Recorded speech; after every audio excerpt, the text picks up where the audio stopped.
ایسا ادارہ ہو جو بالکل آزاد ہو، بالکل، اور اس میں صرف قرآن اور حدیث پڑھایا جائے، فرقہ واریت کو نہ پسند۔ بالکل۔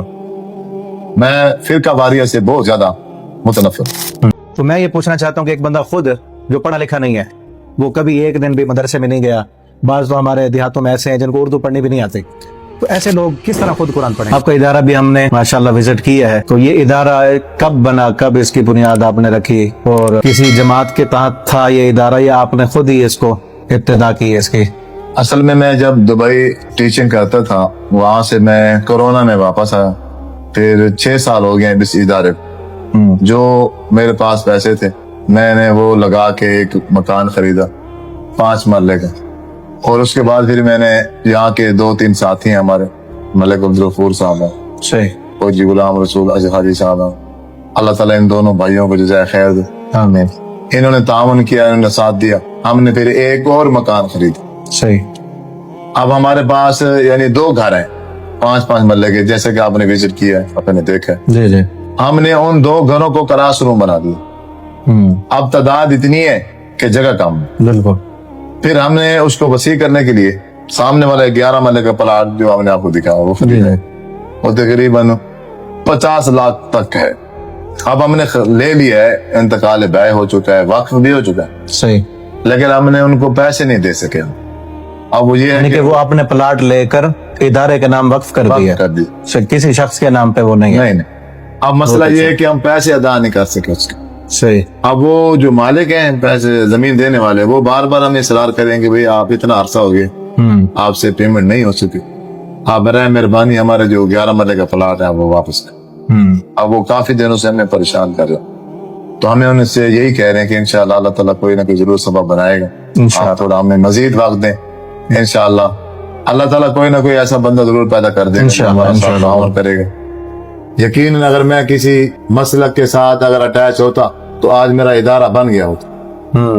مجھے ادارے کے حوالے سے یہ جو مشکلات کا سامنا ہے، پریشانی ہے، شاید یہ نہ ہوتی۔ کسی کے ساتھ منسلک نہیں ہوا اور اس کی وجہ سے مجھے یہ ساری پریشانی اٹھانی پڑی، ادارہ نہیں بن رہا، ادارہ نہیں بنا۔ اور آپ اندازہ لگائیں یہ 50 لاکھ یا 1 کروڑ یا 1.5 کروڑ کیا قیمت ہے؟ تو کچھ بھی نہیں ہے۔ عوام الناس کتنے مخیر حضرات۔ بالکل۔ انشاءاللہ اس ویڈیو کے توسط سے آپ کے چاہنے والے، سننے والے، ان تک بھی یہ پیغام جا رہا ہے کہ قاری صاحب ماشاءاللہ بہت اچھا کام کر رہے ہیں، اور میں نے وزٹ کیا ہے قاری صاحب کا ادارہ، بہت مختصر جگہ ہے اور طلباء کی تعداد بہت زیادہ ہے، اور گرمیوں کے دن ہے، پرانے مکان، چھتیں بالکل نیچی ہیں، اور گرمی کی شدت کی وجہ سے اور زیادہ تعداد ایک ہی کمرے میں آنے کی وجہ سے بڑی مشکل ہوتی ہے۔ جی، تو میں تو دیکھ کر حیران رہ گیا کہ کس شدت اور مشکل کے ساتھ قاری صاحب دین کا کام کر رہے ہیں، اللہ تعالیٰ جزائے خیر دیں۔ اور جہاں تک بھی یہ پیغام جائے، آپ تمام دیکھنے اور سننے والوں سے ریکویسٹ ہے کہ آگے بڑھیں، قاری صاحب کے دست و بازو بنیں، صرف آپ بیان سننے کی حد تک نہ رہیں بلکہ آگے بڑھ کر دین کا یہ کام آپ بھی آگے پہنچانے والے بنیں۔ ماشاءاللہ قاری صاحب محنت کے ساتھ پڑھا رہے ہیں، تو آپ بھی کسی بھی حوالے سے ان کے ساتھ ملیں گے، وہ ادارے کی زمین خریدنے کے حوالے سے، یا اساتذہ کی تنخواہیں ہیں، بجلی کا بل ہے، باقی بھی اخراجات ہیں،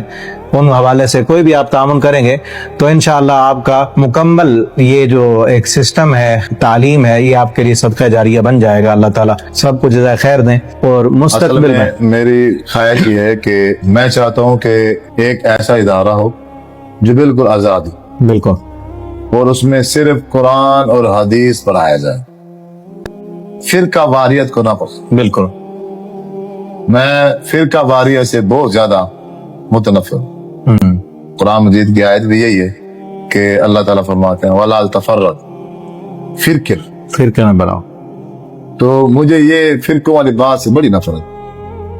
میں چاہتا ہوں کہ آزاد ادارہ، اس میں کوئی بھی آ کے پڑھ سکے، میری ایک دلی خواہش ہے، اور انشاءاللہ اللہ تعالیٰ سے دعا ہے اور محنت جاری ہے، آج نہیں تو کل، کل نہیں تو پرسوں، انشاءاللہ ادارہ تو بننا ہے۔ دور دراز سے مجھے فون آتے ہیں، وہ کہتے ہیں کہ اگر ہم نے بچے پڑھوانے ہیں تو ہم آپ ہی سے پڑھائیں، ماشاءاللہ، اور مجھے مجبوراً کہنا پڑتا ہے کہ میرے پاس جگہ نہیں، ابھی بھی رہائشی تو کوئی ابھی بچہ بھی نہیں، رہائشی کوئی بچہ نہیں، رہائش مقامی کا ہے، سسٹم بھی نہیں ہے، جگہ ہی نہیں ہے۔ صبح کو آتے ہیں، شام کو چلے جاتے ہیں۔ ہاں، معذرت کرتا ہوں ان سے بھی، آپ کچھ عرصے کے لیے رک جائیں،